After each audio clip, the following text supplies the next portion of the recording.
రాష్ట్రపతి ద్రౌపది ముర్ము భావోద్వేగానికి గురై కంటతడి పెట్టారు. 3 రోజుల పర్యటనలో భాగంగా ఉత్తరాఖండ్లోని డెహ్రాడూన్కు వెళ్లారు రాష్ట్రపతి ముర్ము.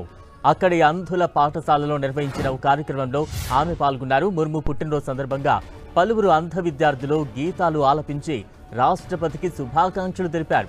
దీంతో ఆమె భావోద్వేగానికి గురయ్యారు. తన ప్రజా జీవితంలో అత్యంత హత్తుకునే క్షణాల్లో ఇవి ఒకటన్నారు రాష్ట్రపతి ముర్ము.